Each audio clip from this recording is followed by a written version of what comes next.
start it now then. Alright, so guys, thank you for coming to today's class. So today's class is just going to be quite short in my opinion, excluding the Q&As, possibly like 20 to 30 minutes at most.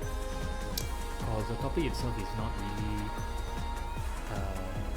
there's not really much to cover, but I think it's also quite important for the intermediate level. So I think I'll just start off with that. So the topic today will be about conditioning and how to condition people, why you need to do it, and how to do it. So to put it simply, conditioning is the act of getting your opponent to behave in a certain way to allow you to take advantage of them over time. This can be done when you're trying to pressure your opponent or when you're trying to actively defend your opponent's pressure as well. The benefit about conditioning your opponents is that it turns your opponent from someone who is just perceived to be completely random, you cannot predict them, you don't know what they're trying to do, into a walking textbook, as you put them into situations where they have to respond in a specific manner to which you can take note of and then explore later on when you condition them enough. In order for you to condition your opponent, right? In order for you to condition your opponent, you would usually try and repeat certain scenarios to get into your opponent's head. So, for example, right, in a defensive scenario, let's say your character is someone like, for example, Jack, or in this case, I'll just use Chun-La. You can do something like keep out launches or keep out buttons to deter them from simply just running in and doing whatever buttons they want. Let's say your opponent's the type of person to like and run in willy-nilly, they just throw caution to the wind, right? You can just throw out keep out buttons or keep out launches and to deter them from simply coming in for free. So eventually, right, your opponents will respond in a specific manner that you can actually like take advantage of, you can capitalize off of it. So normally, like let's say you do like keep out launches, right? Eventually, once they start getting hit by it, or once they get frustrated, they will eventually. Everyone has their own way of responding to certain situations, but most of the time, right, in this case, people tend to usually respond by just trying to bait it out, they're just afraid to go in. And I'm sure you all have like faced this scenario before where you meet someone who is throwing out keep out launches and you're just so deterred from walking in because you want to actually not get hit by the launcher, or you just want to bait it out. And how you can capitalize on all of this is the moment you realize that your opponent is deterred from simply just running in for free like before, you can just go, my opponent is scared to go in now because I'm doing keep out launches. Let's mix it up and take the aggression instead. Like your opponent's just going to play passive. Now you can just start like poking, going up to them, playing crazy, up to their face, playing way more different You can play the same. You can play the same way if you want. Sure, like you just have to be smarter about how you position your moves. But if you were able to recognize like how they respond to situations that you caused, you always be able to one of your opponent by doing so. And this is a really important in high level play because you always want to have the advantage over your opponent. You don't really want to be equal in a sense.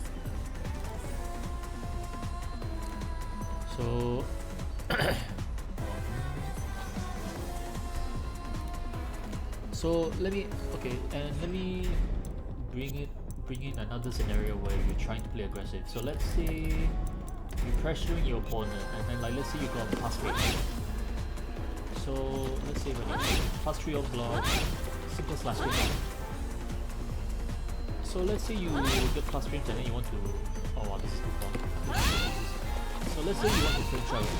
You drop your opponent with plus frames and then you frame out your opponent.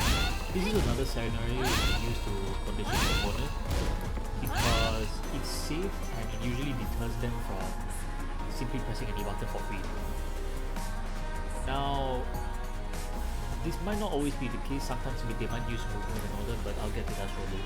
So usually, right, if you pressure someone, you would usually, some people you will always see like try to pressure with pass frames into mix up or pass frames into frame trap, and it doesn't really matter what you usually do. For the point is that as soon as you pressure your opponent like this, or you just enforce pass frames, or you just dash it to your opponent with tools like jabs, you want to take note of their response afterwards. So for example, let's say I'm doing a pass frame, and then suddenly I see my opponent always like to mash.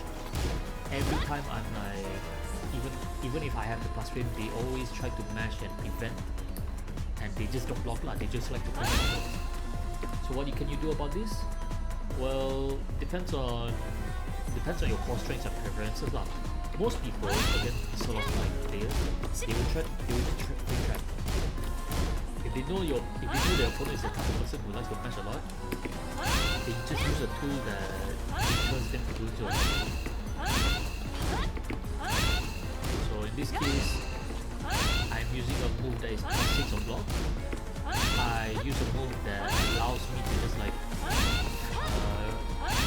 to trap them, to frame trap them, prevent them from just knocking free.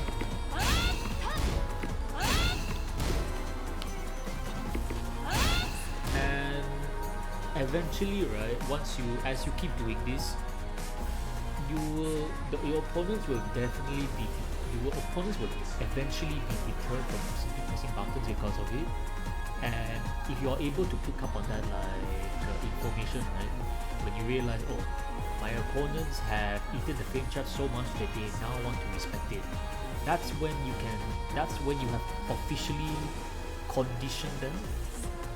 And if you pick on it, you can actually use it against them. Now that they respect you a lot, now you can start going for the big subs, plus frames to whatever lah. Basically, it varies from character to character, like what you want to do. But the point is, the concept is still the same. If your opponent likes to mash, just frame trap, and then once they stop mashing, then you can start going for the big subs. And then it's just this vicious cycle that goes over and over and over. However, the hard part is trying to keep this gameplay consistent, because you might have maybe you have a very good time trying to mix up your opponent, like one opponent, but the next opponent you face might not be so easy. Maybe they just have really good defense, maybe they don't like to mash a lot, maybe they like to challenge you a lot. And the hardest part about conditioning is just trying to quickly assess your opponent. That will be the hardest part. Assessing your opponent is integral when it comes to like conditioning your opponent, because even if you were to make your opponents behave in a certain way, if you're not able to figure out what they're doing, why they're doing it in time, then it's wasted information. So how can you do this? So when you so first things first, when it comes to conditioning and like picking up on information, is that it's something you just have to play more and like learn over time. And taking note of like your opponent's tendencies is something that requires a lot of experience and trial and error. So as you play the game more, you will eventually understand that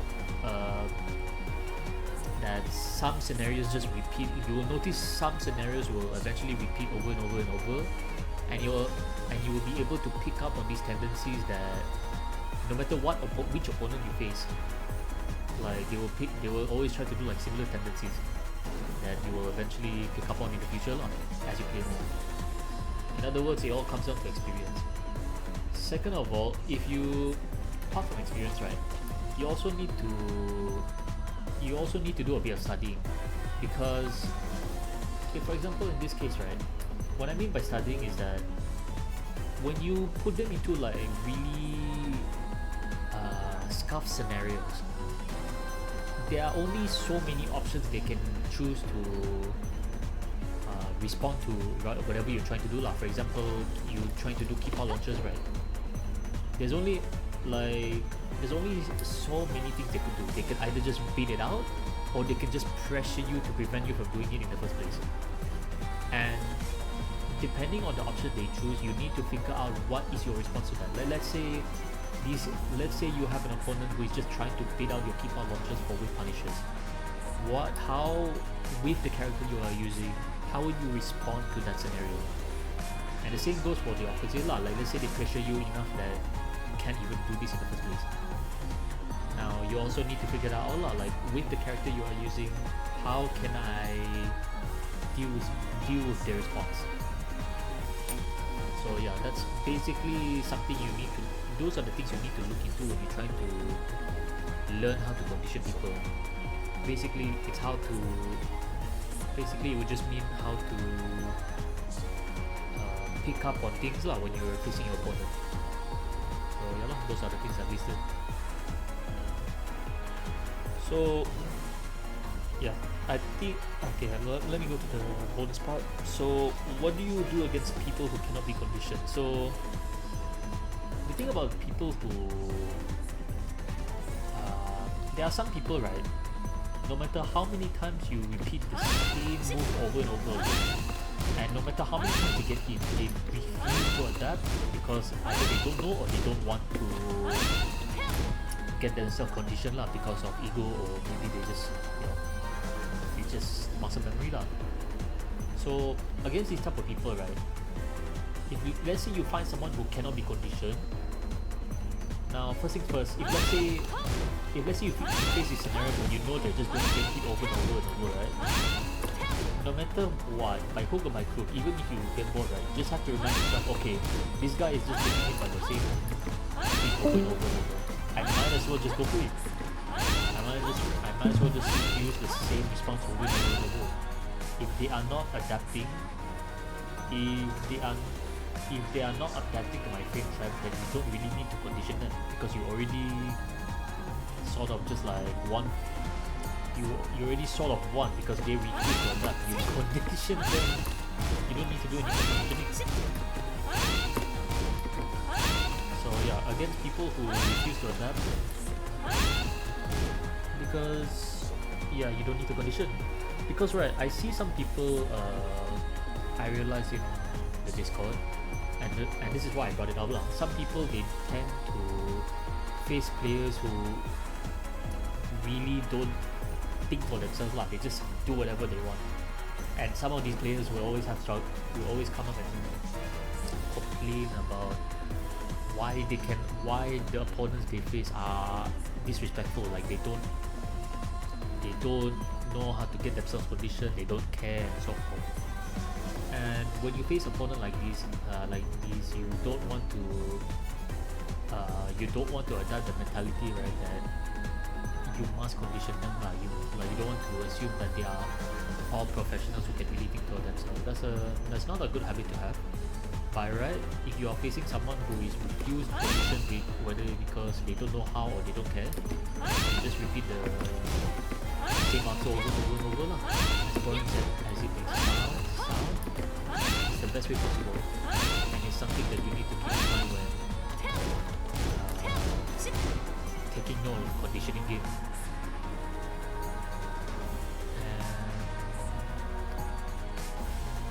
And yeah, that's pretty much it for the topic lah. I did say that the topic will be quite short. However, I think in this case, right, the topic of conditioning itself is very, even though the topic is very short, I feel like it's going to be very open-ended in terms of like player experiences. So for those of you guys in the call, right, again, thank you so much for coming. Do you guys have any scenarios you would like to maybe you give like a question like on what scenarios you don't understand, like maybe something related to the topic that you would like me to address specifically about conditioning lah? Because I feel like this is the sort of topic where it's easy, it's not that hard to understand, it's very short, but there are so many scenarios that this sort of thing can happen that I am willing to answer lah. So If you all have any questions, just feel free to ask in the voice chat or just type it out in the Tekken Dojo channel. Jacob, this is Igna. Actually, I have a question lah about Jacob. I have a problem with how to approach people actually. Just like I'm waiting, and then like I want to try to counter how to approach people with the confidence. So, why do you suffer from approaching people? Like before I continue, what makes you afraid? Because I got trauma with the counter hit animation from Tekken 7. That's why like the animation zoom and then I shocked. That's why like So you struggle against people who try to do keep out lah, is that what you mean? yeah. So in this case, right? In this case, right, against people who like to do keep out, right? Now this, okay, the thing about conditioning is that it also can apply to you. Your opponents can be smart enough to actually apply the conditioning thing to you as well. And depending on, and it's a bit tricky to deal with also lah. But let's just assume that your opponents just like run uphill. So against someone who likes to do keep out launches, right? First things first, you need to gauge what they do. Like you cannot, instead of just like trying to be afraid of like going in, because like I said, the moment you struggle to go approach and then you're just like trying to wait for them to make a mistake, you, in a way, you're already conditioning yourself lah. So in scenarios like this, right, if you're already forced to make a decision on trying to approach your opponent to get your damage in, then you might as well do it on your own terms. In other words, if you know your opponent is doing keep out launches, just think of what you want to do based on your opponent's gameplay and character overall, and stick to that decision lah. Be confident in it. So let's say you know your opponent is the type of person that they like to do keep out alpha 2 lah, but they do it so sparingly. Like it's just like they only show once in a blue moon, but it's enough to make you scared. You have to convince yourself. You eventually need to find a way to convince yourself that you need to just go in. Like let's say you know that your opponent likes to do keep out launches, it's okay. Now you just need to tell yourself, okay, if I don't do anything, I will eventually do it anyway, so I might as well do something. So I go in and what do you call it? So I go in and be brave lah. So if let's say I know my opponent likes to do keep out launches, but he just like times it in a way that he doesn't do it every now and then. He just like tries to time it. Go balls to the wall. If you were me lah, I would just go balls to the wall. Like just pressure them. Because in this case, right, not only even if you give your opponent some information to work with, right, you're already in their face and you're able to do something because you're already pressuring them. You got the advantage. Even if you give them some info to work with for future rounds, that does not mean it's the end of the world for you lah. It just means that it just means that you can need to work harder on adapting later on lah. But that doesn't matter now. Because now you're in the game, you cannot do keep out launches, and now you can do adapt your game plan. So in other words, you just need to be more confident in the decision making. If you feel like your opponent is just doing keep out launches too much, depending on the not severity, what is it? The frequency. Depending on the frequency of how much they do the keep out launches, just play around it lah. Like if let's say they do it like 24/7, every 2 seconds they do like a counter hit launcher, down 2 or whatever. You can just think to yourself, okay, this guy likes to do keep out launches so much, I'll just let him whiff and then play around it. And this is also technically a form of conditioning. You whiff punish them so much that they are eventually conditioned to do less keep out launches, and will either maybe like they become more aggressive and do less keep out launches, maybe they just don't press anything at all. Punishing their mistakes is also a form of conditioning. like punishing the whatever they do lah. And it's also good for you because you are now able to just like get the advantage over them because of it. So that's something you also need to keep in mind lah when you're facing someone like this, you know. Yeah. Yeah. So did I anything else you want me to answer about that? Oh, just I mean like just try to convince. I mean like just try to convince myself. I can do it. I can appear no matter how what. I accept the consequence. Is that your how to say? Is that your how to answer that, Jacob? Oh, okay. I mean like yeah, maybe sometimes like need to calm down, Jacob. I mean like the answer, I need to learn how to calm down. Actually, it's just like sometimes the games is like intense and like I get emotionally. So like that is becoming a big problem. Not the big problem actually, just like I didn't know the answer, but it is still hard to apply in the practical sometimes. Yeah, in this case, right, if you know the answer, I think if you already know the answer, then it really comes down to like a mental issue lah. Like Yeah. you're not confident in like applying a game plan. Maybe you just don't have the confidence to. But in those scenarios, right, you still need to find a way to convince yourself to be more confident lah. And it's something that by hook or by crook you just have to. That's not something I could really teach you about. That's more like something you need to reflect upon yourself. Being confident is not something I can help you with, but what I can tell you is that you need to, like, no matter what, you just need to believe in yourself whenever you're enact something, because at the end of the day, you are not like no one else is. It's a 1v1 game.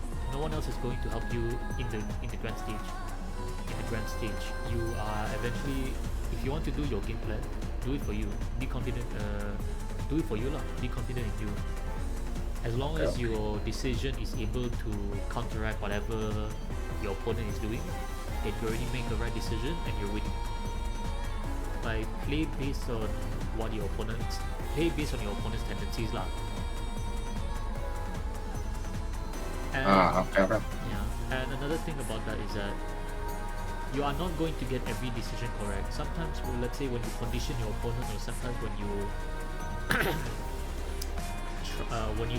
condition your opponent, or when you try to respond to your opponent's actions, right? Yeah. No one, and I repeat, nobody can get their answers correct 24/7. They are always going to make mistakes in like their decisions. Sometimes let's say they pressure, right? And you think, oh, they are going to respond in like, let's say I'm using Dragunov, right? Let's say I'm using Dragunov, and then like and this Dragunov likes to do running 2 into running 2, and he's been doing it like 5 times in a row. You might think to yourself, okay, the next time he does running 2, I'm going to step the second one, and then suddenly he does something else like a keep out down for 2, track your center. Now you might be thinking to yourself, wow, this guy must have figured me out. Am I really that predictable? Well, if it's a reoccurring issue, maybe lah. But like most of the time, sometimes they either just got lucky or you just tough luck, like shit out of luck. It does, like, you are going to make decisions, and sometimes you will occasionally be wrong, especially in the first two. But that does not mean that you shouldn't throw away the gathered information you've gotten before. You already know, in this case, right, like I said, 5 running 2s in a row, 5 running 2s into running 2s in a row. You already got information that he likes to do that a lot. Just because you guess wrong in one interaction does not mean the information is useless. You can still use it in the future, like to take note lah, that this guy is a frequent running 2 abuser who likes to do it over and over. And eventually you are able to take this information into your future considerations lah. Like, okay, because this guy likes to do running 2 into running 2, and then he mixes up with some other stuff, maybe I can still try to do my Sasem offer to get a second hit. However, if I get hit by a keep out down for 2, maybe I can just sidestep left block to cover that option as well.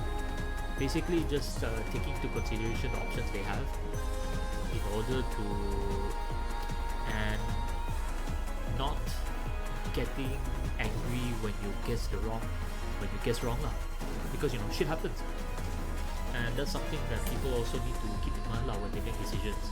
You're not gonna get it right all the time, but as long as you make it close to the answer that you think is going to happen, then that's already good enough. So yeah lah, I think that's is there anything else you want me to answer for your question now?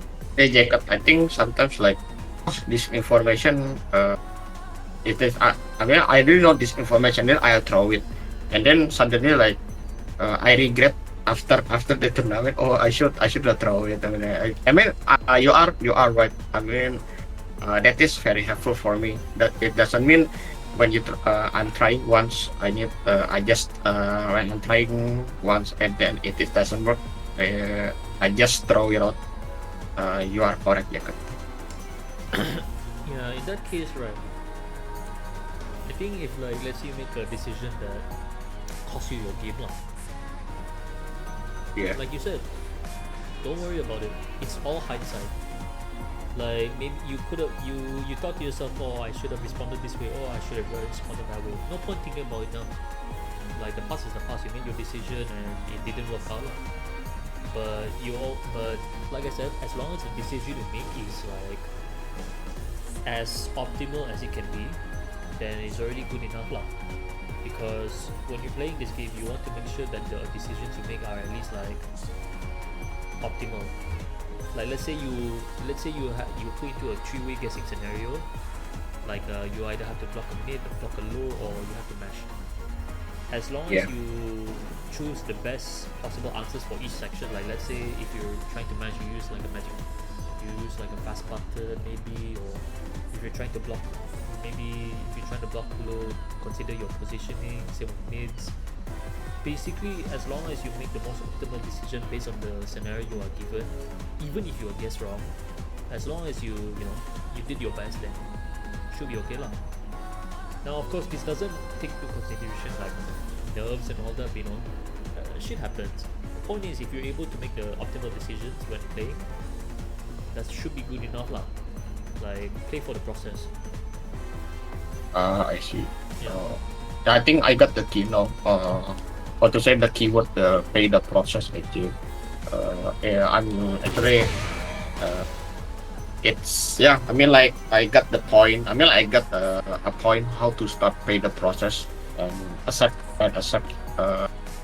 whatever the results it takes. Yeah, that I think is enough. I think anybody wants. I think another want to ask as well. Thank you. Alright, no problem. So yeah, if anyone wanna ask questions, feel free. Because as far as the topic goes, I think I've pretty much covered all I need to cover.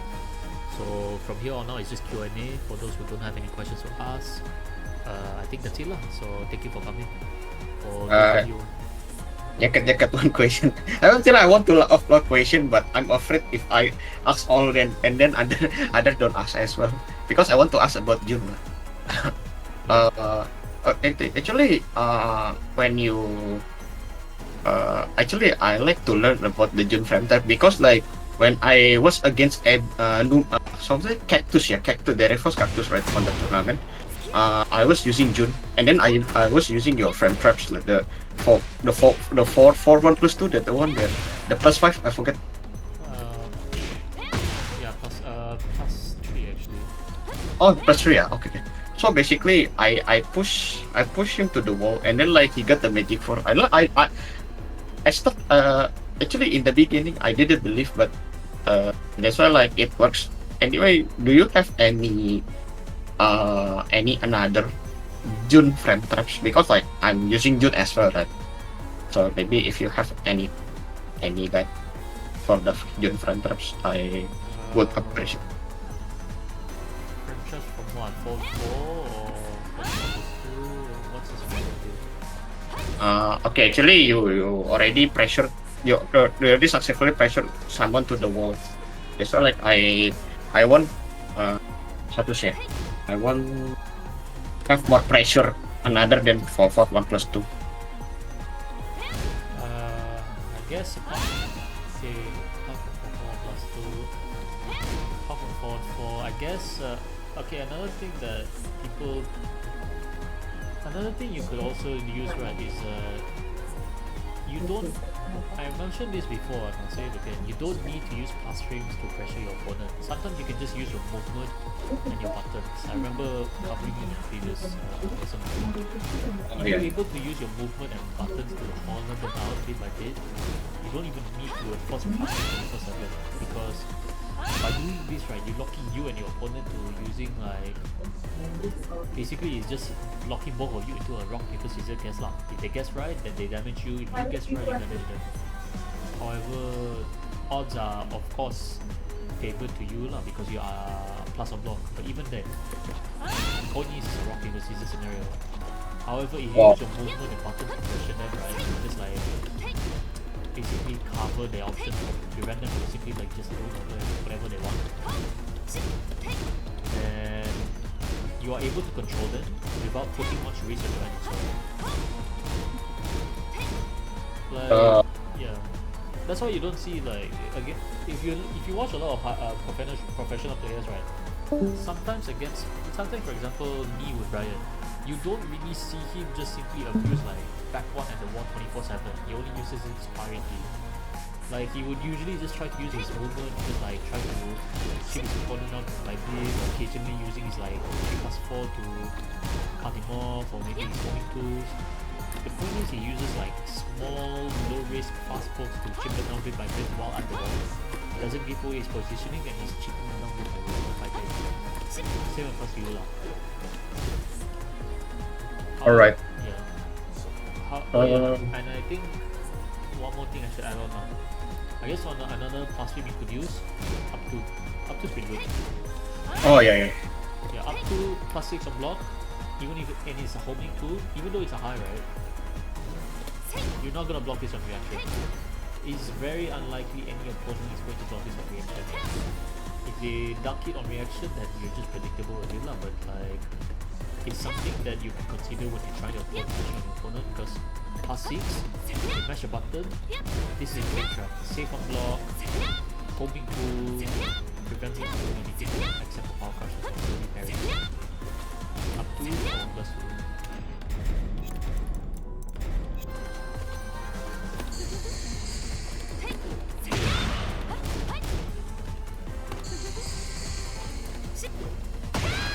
Jacket. Yeah.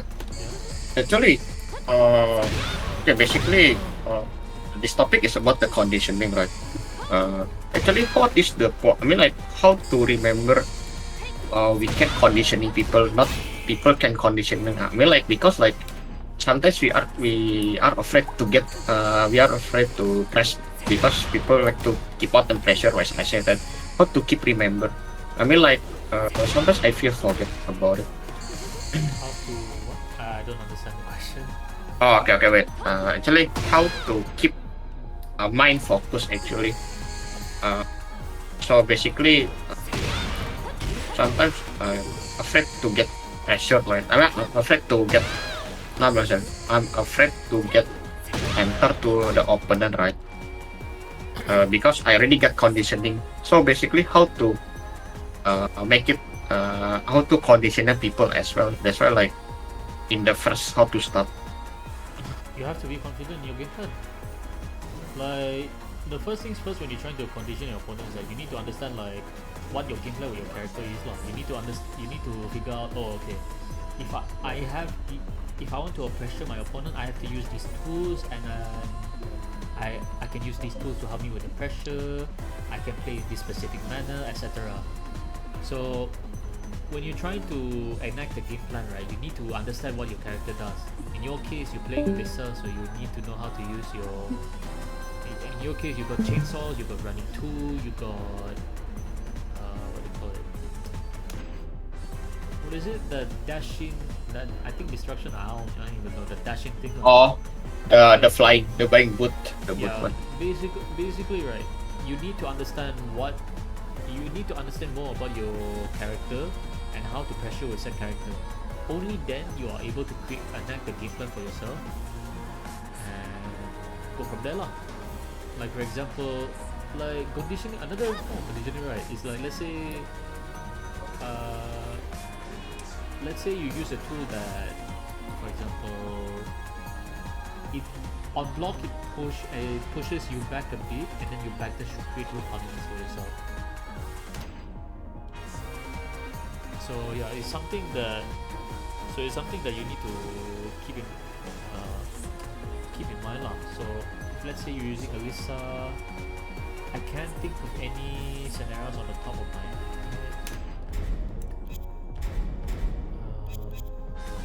I can't think of any scenarios on the top of my head lah, because I don't use the character. But the point is that you need to know your character, and once you know your character, you eventually need to understand how your opponent responds to your scenarios lah. For example, let's say you use running 2 with Alyssa and you got to your opponent lah. Now against people who block running 2, how you pay attention to how they respond to it. Do they like to doubt the running 2 preemptively? Do they like to challenge if they block it, and so forth? And once you see how they respond, you then figure out how would you respond back, how would you bite back to set response.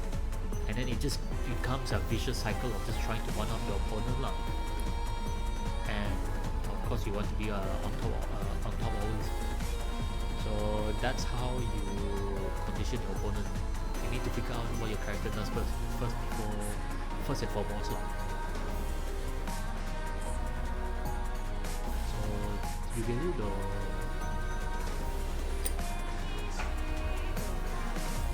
release. Hello, Jacob. Sorry. Yeah. Yeah, so did you get it or? Yeah, I really get it. Actually, I got the idea. I mean, like, yeah, sometimes I forget to apply in the real game, but it's okay. I mean, like, it is a human. You said, but it is in the past. So yeah, now I already get it. Thank you. Alright, no problem. So, anyone else? For those of you guys in the chat, any of you all have like any questions? Any questions you want to ask about the topic? Maybe about your character on how to condition as well. Anything about the conditioning in general that you don't understand, can't seem to grasp, feel free to ask them. Jacob, sorry. I keep on talking. Can you know about the Alisa? If you don't know, I mean, like you said you don't know, but if you know a bit, I think I'm going to say thanks, but not is okay.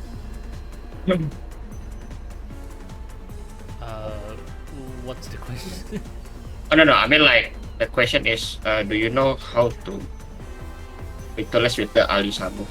Do I know how to what? To utilize the Alisa move with the Alisa move. Can't say I do because I don't play Alyssa. I think that's something that you will need to ask other Alyssa players or need to research online lah, I'm afraid, because I don't play Okay. the player yet. So. Hello.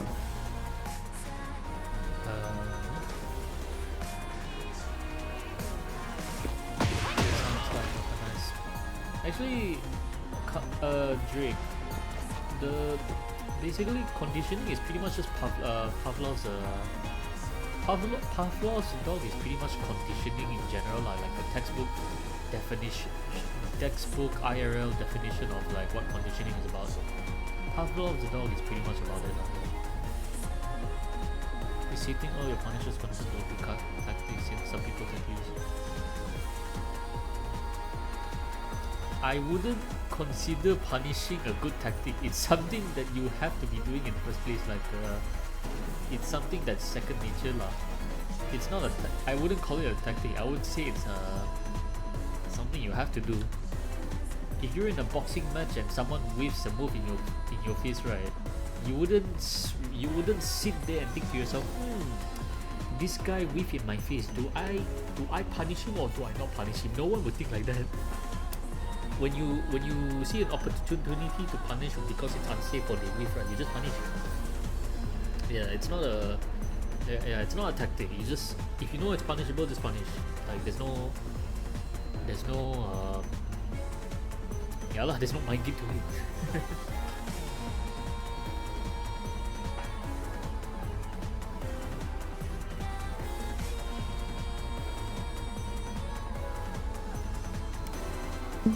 So,